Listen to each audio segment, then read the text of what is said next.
This is a full story. Puppy wishes you all a happy and enjoyable story. I am the New York heiress. After a breakup, I died in a car accident. My aloof bodyguard shed tears at my funeral, choosing to die for love. Living once again, I realized he loved me deeply, cautiously, and humbly. I stayed out dancing until late, and he carried me back home. I teased him, "Rocky, stay with me tonight." He swallowed, restraining himself. "Miss, I can't. My name is Haley, the New York heiress." I had never tasted the bitterness of love, but right before marriage, I fell hard. On the eve of my wedding, my fiancé, Tony, arranged a party at a bar. I called my best friend, Serena, to join. At 1 in the morning, I left the dance floor to use the restroom. Passing a dark room, I heard Tony and Serena's voices inside. The sounds were suggestive. I peered through the glass, my face immediately flushing. Fuming, I took out my phone and recorded a video. Once I had enough footage, I prepared to barge in. Just as I touched the doorknob, my bodyguard, Rockey, rushed over and carried me out.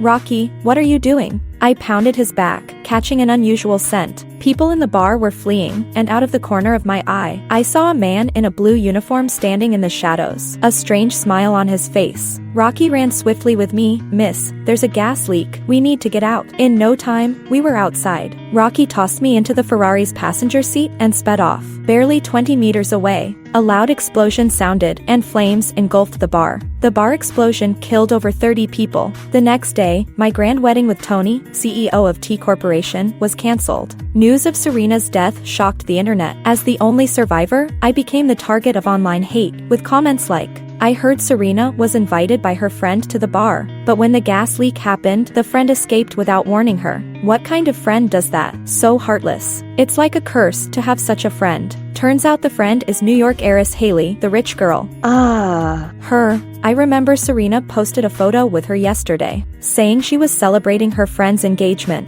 Haley's fiancé, Tony, also died in the accident. Oh my, Haley is so cruel. She escaped but left her fiancé. Why is she the only one who survived? She should be dead. Angry netizens cursed me, demanding I die, revealing my private details online. I locked myself in my room, crying until my eyes were red. Rocky knocked on the door. "Miss, may I come in?" Choked up, I replied, "Rocky, I want to be alone." He stood by the door. "All right, I'll be right here if you need someone to talk to." Rocky kept watch outside my room all night. I wanted to expose the video I recorded, but it was still too soon. I saved it as a draft on social media, intending to post it later. After the incident, in addition to the online harassment, someone even placed my black and white photo outside the H Corporation building, cursing me. When I went out, I was recognized by one of Serena's fans who threw a cup of tea at me. Rocky shielded me with his back, taking the hit. My colorful worlds turned black overnight. Rocky scared off the fan and lifted me into the Ferrari. I told him, "Rocky, I'd like to drive alone. Go buy yourself a new shirt." Rocky shook his head. "Miss, I need to stay with you." "That's an order." I took the keys from him, got into the driver's seat. "Miss." Before he could finish, I sped away in the Ferrari. I reflected on my friendship with Serena. We'd been classmates since middle school, sharing everything, even details about my relationship with Tony. Little did I know she was blessing me with one hand, while betraying me with the other. As for Tony, we were childhood friends, and although our marriage was one of convenience, we shared real affection.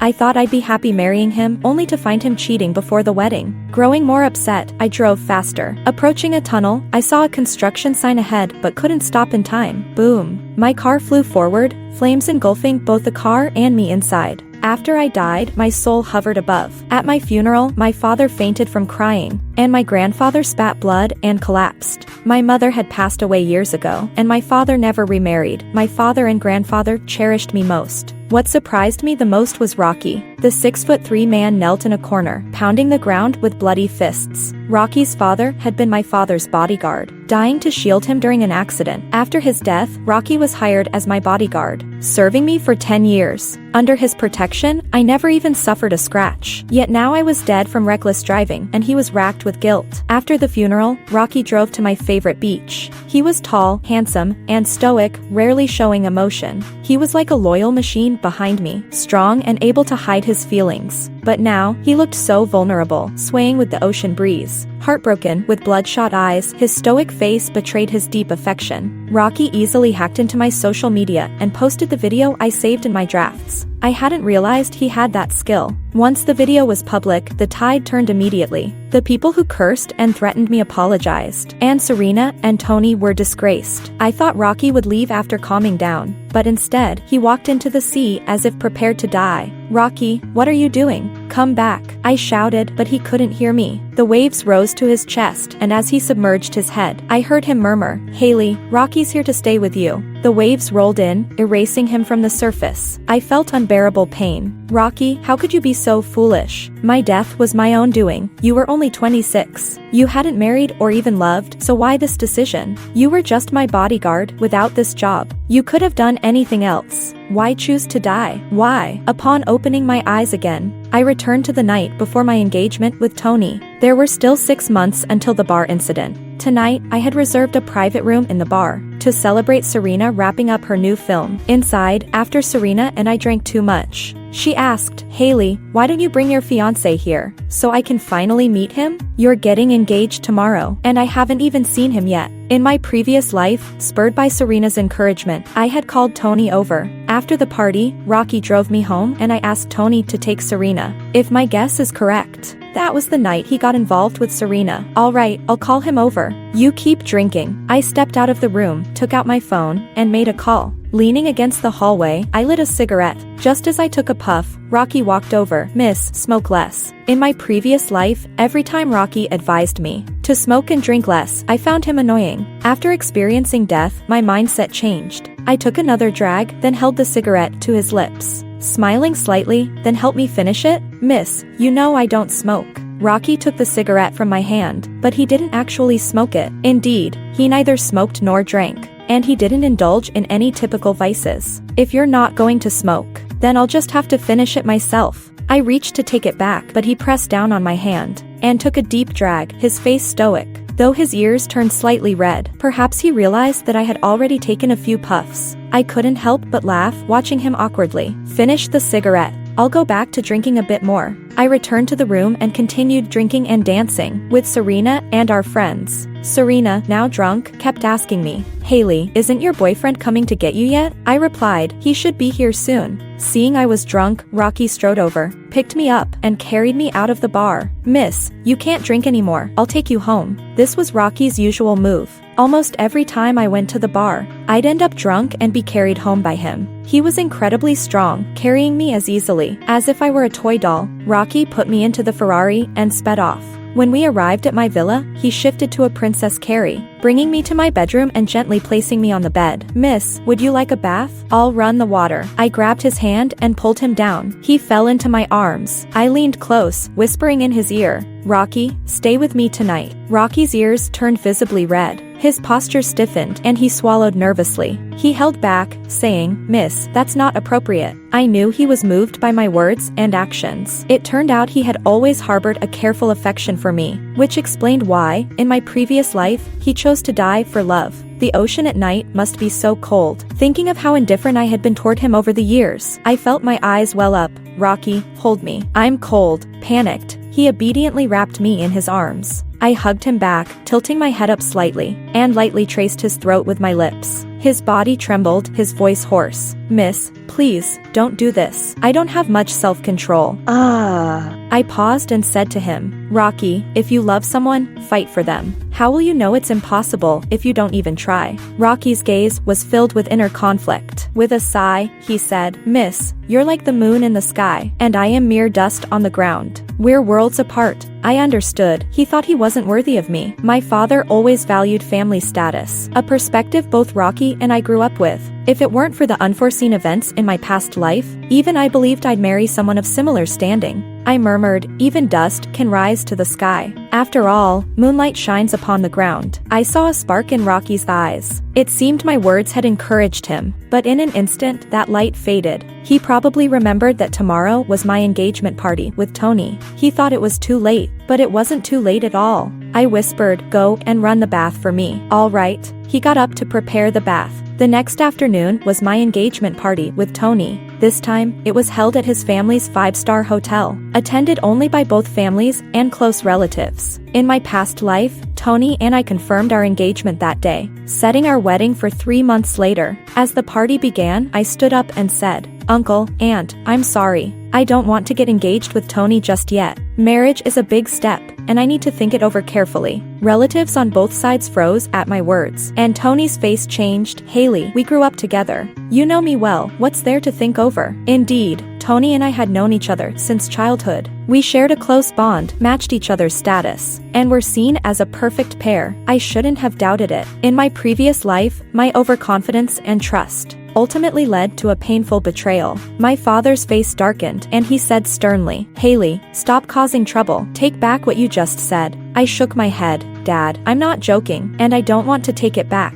I turned to Tony. "Tony, give me more time to think about it. You should also consider carefully if I'm the one you want to marry. Don't get engaged just for the sake of it." Tony, looking embarrassed, said, "Fine, Haley. I can wait until you're sure." The engagement party ended awkwardly, and back home, my father was ready to scold me. My grandfather, who had always indulged me, glared at my father and defended me. "If Haley doesn't want to get engaged, then let her think it over. She just graduated college. Why rush into marriage? Besides, I don't think Tony has fully settled down either. It's better to be cautious with my granddaughter's marriage." I clung to my grandfather's arm, whining, "Grandpa, you're the best." Rockey waited nearby, and out of the corner of my eye, I saw a faint smile on his lips. That evening, around 5, Serena called to invite me to a mountaintop camping party in the suburbs. Over the phone, she added, "Haley, you got engaged with Tony today, didn't you? Bring him along, and let's celebrate." Only our families had attended the engagement today, and the cancellation hadn't been announced publicly. I hadn't told Serena either. I readily agreed. "All right, I'll bring him." I called Tony. "Tony, my friend Serena is hosting a camping party. Would you like to come?" I knew that if I invited Tony, he wouldn't refuse. After all, Serena was a popular actress. Tony had even mentioned her to me, saying we should meet up someday. Tony replied immediately, "Sure, send me the address. I'll drive over." "All right. Remember to bring Jack. I'll send the location on WeChat." After hanging up, I sent Tony the address. At 7, I dressed up and had Rockey drive my Lamborghini to the campsite. Since Serena's film had wrapped, her agent had given her a week off, and she'd been partying every day. When I arrived, they were already drinking. Tony and Jack had arrived before me. Serena was sitting beside Tony, playing a drinking game with him. Tony's attitude toward her was colder than I had imagined. When he saw me, he waved, "Haley, come sit here." I walked over, but Serena grabbed my hand, pulling me to sit beside her. She leaned in and whispered, "Haley, I heard you didn't get engaged with Tony today?" I nodded. "Yes, I'm still thinking about it. He's the CEO of T Corporation. Are you seriously still considering it? Tony's such a catch. If you don't hold on tight, someone else might snatch him away." Serena teased, "Men can't resist temptation, so you should be careful." I just smiled and changed the topic. "Enough of that. Let's drink." Rockey was grilling nearby and brought me some food. After a few rounds, Serena, slightly tipsy, joked as she saw Rockey's attentive care, "Haley, to be honest, Rockey's tall, handsome, and capable. It's a waste for him to be a bodyguard. With his looks, he could easily rise to fame in the entertainment industry." Serena had often praised Rockey to me in the past, and I never took it seriously. But now, saying this in front of Tony, his face instantly darkened, and his gaze toward Rockey turned more complex. In their previous lives, Tony and Rockey were already at odds. Tony lost interest in drinking, took the chicken leg Rockey was grilling, and said, "Let me handle it." Tony's gesture made Serena uncomfortable, and she spoke with a sour tone. "Boss Tony, you're so considerate. By the way, thanks for taking me home last night." Halfway through her sentence, Serena stopped, leaving an ambiguous impression. Tony frowned. "Miss Serena, this is our first time meeting today. I didn't take you home last night." "Boss Tony, you're really good at joking. It was Haley who called you to the bar last night, and after you sent me home, you even sat with me for a while." Serena emphasized the word "sat" in a suggestive tone. I could hardly stand to listen anymore. In my previous life, I saw her through the lens of friendship, But now, with that illusion shattered, everything she says feels manipulative. Tony's expression darkened further as he looked at me and explained. Haley, I didn't receive a call from you last night. Could Miss Serena be mistaken? Seeing Tony's serious response, Serena's face changed dramatically. She angrily questioned me. Haley, didn't you ask Tony to come to the bar last night? I nodded. I drank too much last night. When I made the call, I accidentally dialed Jack instead. Serena's face went pale as she glanced at Jack, who was grilling nearby, nearly fainting in anger. She got up and pulled Jack aside to talk. Tony leaned over and asked me, Haley, why did you call Jack last night and not me? I replied, why? Are you interested in Serena? Did you want to take her home? That's not what I meant. Tony hid his jealousy, his tone softening. I just hope that in any situation, you'd think of me first. As for Miss Serena, she's your friend. How could I ever be interested in her? I almost rolled my eyes at him. If I had called him last night, and he had taken Serena home, with Serena's flirtatious ways, he wouldn't have been able to resist. This was already proven in my past life. In the distance, Serena and Jack were arguing, with friends going over to mediate. I calmly enjoyed my barbecue. Jack, furious, came over and connected his phone to the outdoor projector. The screen instantly captured everyone's attention. It was a video Jack secretly recorded of Serena trying to seduce him last night. In the video, Serena, mistaking Jack for Tony, drunkenly murmured, Boss Tony, every time Haley drinks too much, Rockey takes her home. Aren't you worried they might get carried away after drinking? Haley loves guys with abs. She even told me her bodyguard's abs are quite nice to look at and touch. Boss Tony, you're getting engaged to Haley tomorrow. Don't you want to indulge yourself just once? Haley's been unfaithful to you, so it wouldn't be unreasonable for you to sleep with her best friend. The words were too much to bear. I never expected Serena to talk about me like that behind my back. Serena rushed over to stop the video, but Jack blocked her and pressed the fast-forward button. What followed was an R-rated scene. Serena smashed the projector, stopping the video, but the audio continued. Everyone cringed at her repeated, Boss Tony. Tony's face grew darker as he took my hand and led me away. Haley, your friend has poor character. You shouldn't hang out with her anymore. I shook off Tony's hand, glanced at Serena, who was sobbing on the side, and asked Tony, if you were the one who took her home last night, could you really have controlled yourself? Of course I could. Tony replied with conviction, but I don't believe you. This is why I didn't go through with our engagement. Tony, we're done here. With that, I turned to Rockey, let's go. We're heading home. The camping party ended on a sour note. I got into the Lamborghini, but Serena came over, blocking my car. She glared at me, Haley, did you deliberately ask Jack to mess with me? I treated you as my best friend all these years. And now you've ruined my reputation and left evidence in Jack's hands. How could you be so heartless? Since there was no longer a need to pretend, I replied directly. Ruined your reputation? Serena, the video clearly shows who made the first move. You think I'm heartless? You should listen to the nonsense you spouted last night. You knew Tony was about to get engaged to me, yet you wanted to indulge with him. Don't insult the word of friend. After I finished, I ordered Rockey to drive. As we sped down the mountain road, Tony's car followed closely behind. He tried calling me, but I ignored him and told Rockey, when we get to the main road, lose him. Understood, Rockey replied. After we exited the mountain road, Rockey quickly lost Tony. He took a detour to the beach we often visited. We got out and strolled along the beach. The night air was cold, so Rockey took off his jacket and draped it over my shoulders. I was enveloped by his scent, a subtle, woodsy fragrance with hints of cedar. He used the cologne I'd bought for him 2 years ago at an airport abroad. He uses it sparingly, as if reluctant to finish it too soon. Standing by the sea, I asked Rockey, under what circumstances would a person choose to drown themselves? He paused, then replied, I suppose it would be when someone feels utterly heartbroken, with no attachment left to the world. Why do you ask, miss? In our past lives, after my death, Rockey had lost all attachment to the world. It made me want to cry. I slipped my hand into his and took a step forward to embrace him. Rockey, be my boyfriend. Rockey, taken aback, looked down at me, his ears turning red. Miss, have you been drinking? I looked up at his handsome, chiseled face. I haven't been drinking. Am I not allowed to like you? Rockey lifted me up and asked in a low voice. You seem different these past few days. Did something happen? Yes, I'd been through quite a shock.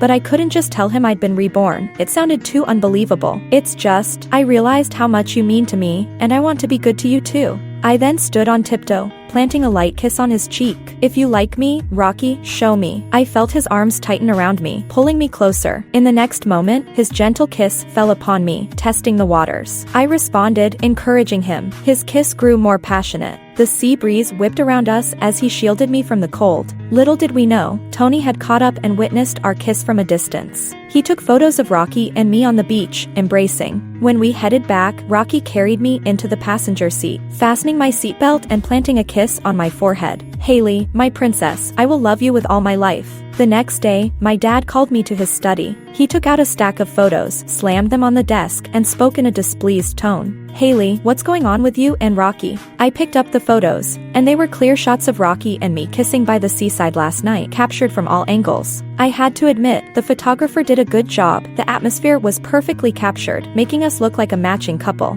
Perfect. I took the photos with me, planning to frame them for my bedside later. When Rocky and I get married, these will make an amazing VCR, so sweet. I pocketed the photos and replied, "Dad, just as you see, Rocky and I are dating. We confirmed our relationship last night." My dad raised his hand angrily, but it was more for show. I counted silently to 3 before he put his hand down in frustration. He sighed, "Haley, you're our family's eldest daughter, with a massive inheritance waiting for you. How can you be with a bodyguard? How am I supposed to entrust all that wealth to you if you do this?" I shot back, "Dad, so what if he's a bodyguard? If Uncle hadn't taken that bullet for you back then, what good would all that wealth be to you?" My dad was reminded of that past, back when he'd been nearly assassinated overseas, and it was Rocky's father who took a bullet for him. If Rocky's dad hadn't exchanged his life for my dad's, my dad wouldn't even be here today. He sighed, "I know I owe Rocky's family a debt of life, but that doesn't mean I have to give away my precious daughter to him." He didn't give me a chance to argue and shifted the conversation. "Haley, break up with Rocky and I'll give him a generous compensation."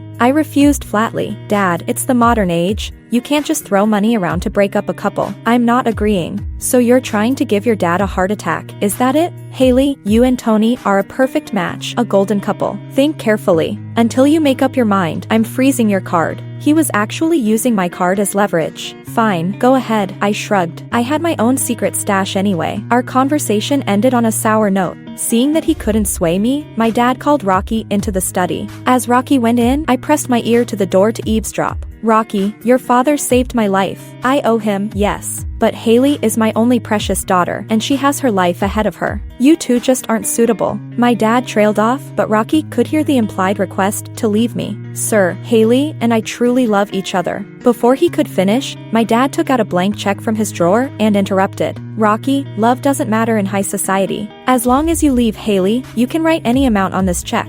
My dad was as bold as ever. As expected, Rocky refused. "Sir, I don't want money. I just want Haley." "You?" My dad went pale, finally stammering, "Fine, but you two won't last. Haley is just infatuated. When she gets tired of you, it'll be over." I wanted to keep listening, but Rocky came out of the study. We held hands and left, my dad watching us walk away. Behind me, I could hear my dad grumbling. Young people these days, only thinking about love. Doesn't writing 1 or 2 billion on a check sound appealing? In the garden, I saw my grandfather practicing Tai Chi. When he saw Rocky and me holding hands, he stroked his beard and chuckled. "Haley, you have good taste. Choosing a partner is about character, not wealth. I've always told your dad to forget those arranged marriages. As long as our Haley is happy, that's all that matters."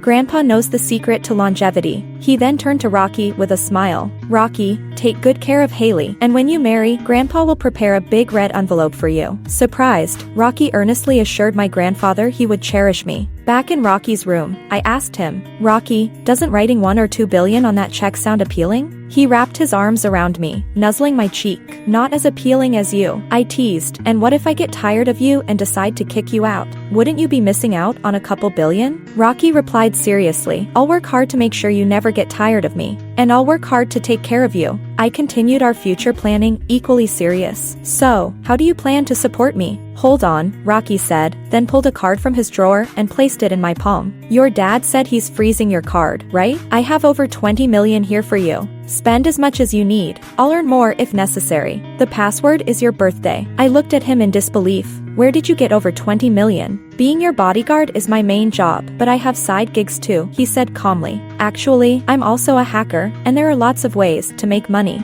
I remembered that he'd once hacked my social media account before my untimely death. Turns out that wasn't a one-time thing. "Can you hack Serena's account for me?" I asked. Sure. Rockey took out his laptop, did some things I couldn't follow, and quickly retrieved Serena's account information. Once logged in, he even managed to recover her chat history. I was shocked at what I saw. Serena had been flirting with multiple male actors, models, and directors at the same time, and she regularly complained about me to our mutual friends. I took pictures of the key information with my phone, logged out of her account, and had Rockey erase any trace of our access. When I logged back onto my social media, Serena was trending. She had just posted an emotional update. I cried all night. Some friendships fade over time. Here's to 12 years of friendship. The photo showed her with puffy, red eyes, looking pitiful. This actress. When she joined the entertainment industry, she said she loved acting. Turns out she really does, on and off the stage. I can't believe it's taken me this long to see her true colors. Her fans flooded the comments with concern. Serena, what happened? Stay strong. We're here for you. She unfollowed Hailey and deleted all their photos together. They've been friends for 12 years. So, Hailey must have done something to hurt her. Now, plenty of people were coming to my account to accuse me of betraying Serena. In my past life, I would have let this go, but not this time. Rockey understood what I wanted. He hacked into Serena's account and asked, "What would you like to post?" "I'll help you. I'll call Jack first," I said, planning to ask him for the video he recorded that night. Rockey stopped me. "No need. I already have the video. Last night, when Jack's phone was linked to the projector on the mountain, I got it." I was thoroughly impressed. Rockey darkened the video screen to black, extracting only the audio, then selected the key segments to post from Serena's account. Once the recording was out, Serena's pure and innocent image on screen completely shattered. The gossip-hungry netizens quickly reacted, targeting Serena. So Serena was eyeing her best friend's fiancé all along? Accusing someone else while being guilty herself? Shameless. This recording is too intense. It's blowing my mind. This could be called a scandal of the century. I used to be a loyal fan of Serena's. I'm done. I had attacked Hailey earlier. I apologize. It's Serena who should be apologizing. While I scrolled through the comments, Serena called. Her voice shook with anger. "Hailey, did you have someone hack my account? That recording will ruin my career. Do you realize that? Serena, don't make baseless accusations without proof. If I hacked your account, I would have released the video, not just the audio." Playing with words? That's easy. It wasn't technically me who hacked it, my boyfriend did. No issues there. There was a moment of silence on the other end, and I thought I heard Serena's manager quietly advising her on what to say next. Serena tried to control her anger and reluctantly said, "Hailey, let's reconcile. Help me. Clear my name and say I didn't try to seduce Tony. I was just drunk and rambling. We're best friends, right?" I remained calm. "Serena, our friendship is long gone. There's no going back, and I'm not helping you. You're on your own. Hailey, you." Serena's fiery temper flared up, but her manager calmed her down. She softened her tone. "Hailey, destroying me brings you no benefit. You don't have to clear my name, but please, for our 12 years of friendship, don't make things worse. Your family is powerful, but I'm just a small-time star. I can't fight you. Please, let this go." Now she's afraid. Where was that fear before? I replied vaguely, "Just don't cause trouble, and I won't have time for this." My attitude depends on hers. If she continues to provoke, I'll see it through to the end. Letting someone fool me once is more than enough. Serena's situation deteriorated. Brands she endorsed issued statements saying they'd ended their partnerships with her. She faced potential compensation claims and saw her upcoming projects put on hold, with all new opportunities drying up. Perfect. This is what she deserves. The next morning, Tony called to invite me to a candlelit dinner. Over the phone, I said, "Tony, forget the candlelight. Let's meet on the rooftop and clear things up." At 3 p.m., Rockey accompanied me to meet Tony on the rooftop. Tony arrived on time, but today, Rockey didn't stand behind me as usual. As my boyfriend, he stood beside me. Tony's face filled with jealousy. "Hailey, haven't you had enough?" Ridiculous. He really thought I was joking around, even though I explained it all last night. "Tony, let me say it one more time. The marriage alliance between Hailey and Tony is off. I already have a boyfriend." Then I took Rocky's hand, officially introducing him to Tony. "This is my boyfriend, Rockey." Tony clenched his fists, trying to suppress his anger. "Hailey, we grew up together. You've always wanted to marry me. I'd give you anything. Stop this nonsense." Holding onto Rocky's hand, I said to Tony, "I don't lack anything. All I want is Rockey." Tony stared at our interlocked fingers, seething. "So Serena was right. You've been with your bodyguard all along. And I'm the fool here, waiting to make you the happiest woman in the world." The happiest woman in the world? Ugh.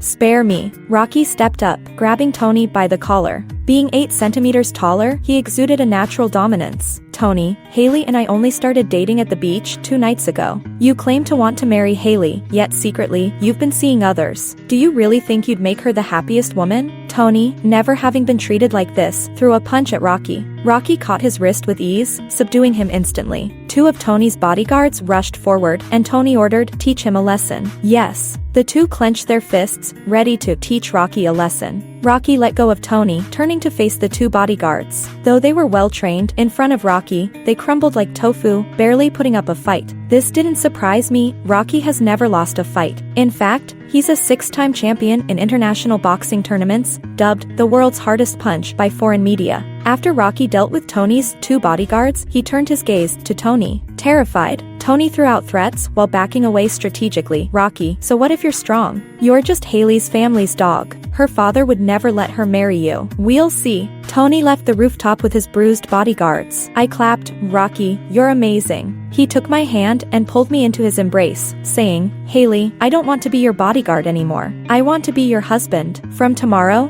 I'm starting a new journey to build my strength and finances, to be worthy of you." Uh-oh. He sounded like he was ready to quit. Dad's planning to leave me billions, and Rocky's 20 million. Well, that won't quite cut it. While I didn't mind, he had just vowed to be my equal in strength and wealth. A young man with ambition deserves encouragement. All right, I support you. I handed him back the card he'd given me and smiled. I'll be waiting for you to turn that 20 million into 200 million. Rockey nodded. All right, I'll earn 200 million as a dowry to marry you. Rockey resigned and moved out of Haley's family estate. He bought a 3-bedroom apartment and used the remaining funds to start a security company. But it wasn't just an ordinary security company, it was top tier. He recruited bodyguards who had graduated from martial arts schools and had won awards in various combat competitions. They were some of the toughest people around. Most of the clients his company served were powerful figures, including wealthy entrepreneurs and celebrities. He even assigned 2 bodyguards to protect me, and they called me boss's lady.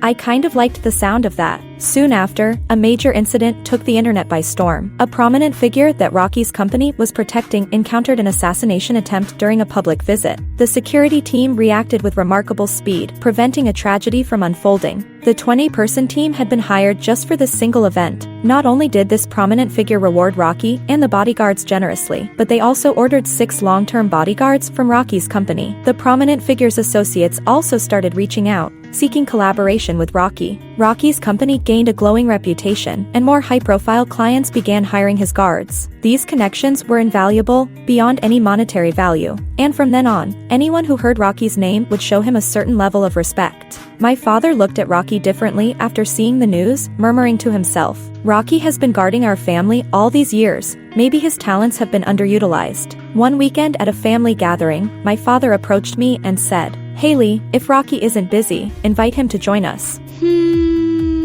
Looks like Dad is learning to go with the flow, already currying favor with his future son-in-law, or maybe he was scolded by Grandpa. All right, I'll let him know, I replied with a smile, and I called Rockey. Rockey came to the family gathering as my boyfriend. Only 3 months had passed, but he was no longer the same man he used to be. At the gathering, my father's attitude toward Rockey was much more respectful. Previously, it was a master-servant relationship, but now he was his daughter's boyfriend. I leaned toward my grandfather and whispered, "Grandpa, why has Dad suddenly changed his tune?" My grandfather smiled kindly. I've been whispering in his ear lately, and he wouldn't dare ignore my words. I wrapped my arm around Grandpa's. "Thank you, Grandpa." The gathering was harmonious, and during lunch, my father announced that I would start taking over some company responsibilities. After lunch, Rockey and I went to watch a movie in the private cinema in our basement. Halfway through, I suddenly remembered something and said to Rockey, "Rockey, come with me to that bar I usually go to."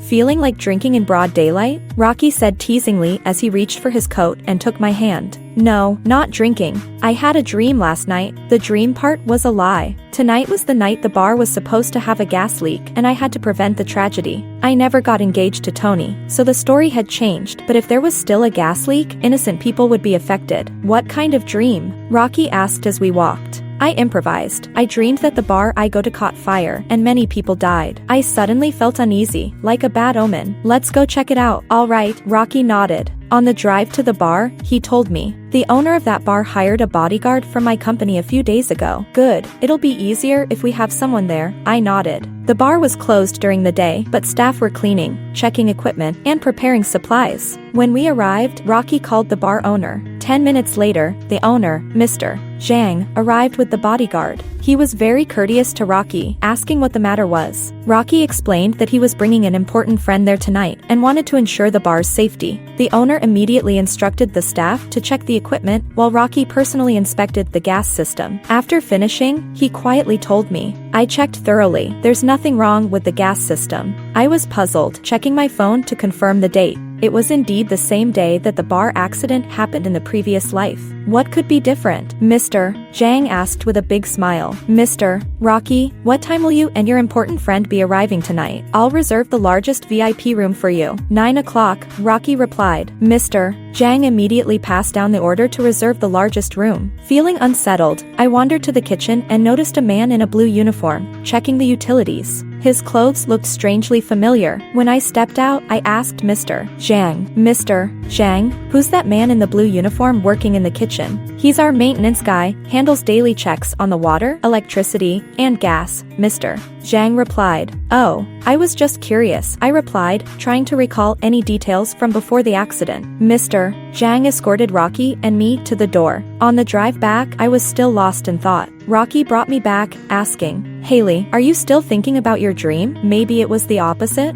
I shook my head, murmuring to myself, "No, it wasn't the opposite. What did I miss? The gas line seemed fine. Was there something else?" Rockey let me think quietly. Suddenly, an image from my previous life flashed in my mind, Rockey carrying me out of the bar. And in the shadows, a man in a blue uniform wearing a creepy smile. I had a bold thought. What if the gas leak hadn't been an accident? That maintenance guy in the blue uniform looked worn out. If he'd faced some kind of hardship and had an antisocial personality, he could have cut the gas line himself. I urgently told Rockey, "Rockey, that maintenance worker might be up to something. Get someone to watch him and investigate if he's been through any major setbacks recently." "Got it," Rockey said, calling Mr. Zhang's bodyguard to keep an eye on the maintenance worker and dispatching 2 others to back him up. Half an hour later, the bodyguard called back.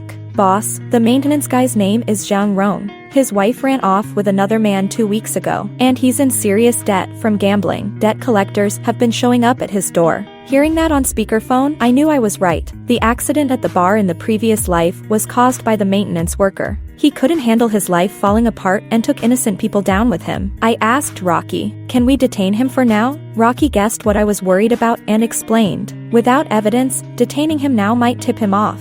If he wants revenge on society, he'll just try again later. My team's already on him. The moment he makes a move, they'll apprehend him. No need to worry." I nodded. "All right, keep a close watch. We'll act when the time is right tonight." At 9 p.m., Rockey and I arrived at the bar. He had called a bodyguard to play the role of the important friend he had mentioned. We waited for the right moment in the private room. At 11 p.m., the bar's atmosphere was at its peak. The electrician held a dagger, preparing to cut the gas pipe in the kitchen corner. 2 bodyguards, who had been watching from the shadows, rushed over and snatched the dagger from his hands, subduing him on the spot. The kitchen became chaotic. The electrician still had other daggers on him. He managed to break free and took a dishwashing lady hostage. Rockey and I arranged for the bar's patrons to evacuate outside. The electrician, holding the dishwashing lady hostage, moved towards the corridor. The dishwashing lady trembled and said, "Xiao Zhang, I've been good to you, don't be impulsive. I have elderly and young ones at home. Please, let me go." Apparently, she had been kind to him, and he changed his mind. He pushed her away and ran down the corridor, thinking he could escape through the door at the end, but it had already been locked by Rockey's men. With no other option, the electrician barged into a private room at the corridor's end and locked the door. The police arrived and surrounded the door, shouting, "Come out and surrender." Suddenly, screams came from inside. The police looked through the glass window and were shocked. There are 2 hostages inside. The electrician, realizing he had no way out, started stabbing randomly inside. The police tried to break down the door, and I recognized the voices inside. Serena cried, "Big brother, please don't kill me. I'll give you whatever you want." Tony's voice trembled, "I'm the CEO of T Group. Don't do anything crazy. I'll give you 10 million, or 20 million if 10 million isn't enough." The electrician, losing all rationality, waved the dagger wildly. "You think I can spend that money now? You 2 love to cheat in this bar, right? I'll send you both to hell where you can cheat all you want. Let's go." "Don't look." Rockey picked me up and carried me out of the bar. I sat in the passenger seat of the Ferrari and Rockey drove at top speed. I lit a cigarette to calm myself and said, "Let's go to the beach. I need some fresh air." "Sure." Rockey drove towards the beach. After the car stopped, Rockey and I walked side by side towards the beach. Rockey received a call from his men, saying that the electrician had been subdued, but Tony and Serena, who had been caught in the private room, died on the spot due to excessive blood loss. Aside from those two, all the other guests were safely evacuated. I couldn't help but think, they deserved it. Before this, I never imagined Tony and Serena would still be involved with each other. They repeated their actions at the same time and place, but no one noticed the chaos unfolding outside. The cold sea water reached my calves. Rockey took my hand and pulled me into his embrace. "Haley, don't go any further. If you have something on your mind, you can tell me." I pressed my face to Rockey's chest. In my past life, when I was upset, Rockey stood outside my door all night, but I never confided in him. This time, I chose to share my thoughts with him. "Rockey, the truth is, we've already died once. I died in a car crash, and you sank into the sea after my death. Tony and Serena died in the gas explosion at the bar." It sounded like a fantasy, but Rockey believed me. He held me even tighter, kissing my forehead with affection. "Haley, since fate has given us a second chance, we should cherish each other." "Yes." I nodded. The stars above twinkled over us, and the sea breeze whispered in our ears. Later, Rockey's bodyguard company grew larger, and he even started a cybersecurity company, using his hacking skills to create more wealth. My father fully accepted Rockey as my future son-in-law. When my father met with his rich friends, he often mentioned Rockey, saying that social status didn't matter when choosing a son-in-law. What mattered was good character and how well they treated his daughter, treating her like a princess. It seemed my grandfather had given him quite a few lessons. My grandfather, who practiced Tai Chi every day, was in great health and often mentioned that I should have a grandson to bring him joy. After taking over the family business, I worked hard to learn business management and achieved good results. My father praised me endlessly, saying that having a daughter was no worse than having a son. Rockey bought a 2,000 square meter villa and personally oversaw the renovations as our wedding home. Rockey's value continued to rise, and he became someone whom the wealthy and powerful wanted to form alliances with. He also participated in the next International Boxing Championship, winning the title of World Champion for the 7th time. Standing on the podium with the World Champion medal in hand, Rockey proposed to me in front of the cameras. "Haley, my princess, marry me." The audience cheered, "Future Mrs. World Champion, say yes." Amid the applause, I stood up and walked toward the stage, wrapping my arms around Rockey. "Yes, I'll marry you." Rockey proposed to me with a diamond ring the size of a pigeon's egg, the 7-time world champion medal, a dowry of 200 million, and his boundless love. I joyfully accepted. A year later, we held a grand wedding in front of our friends and family. After the wedding banquet, Rockey carried me to our new home and gently laid me on the bed. I smiled happily, wrapping my arms around his neck. "Rockey, now you can sleep with me, right?" He could no longer hold back, kissing me eagerly. "Wife, I've been waiting for this day for a long time." The end. If you like Puppy's story, please follow and like it. Updated every morning at 9 a.m.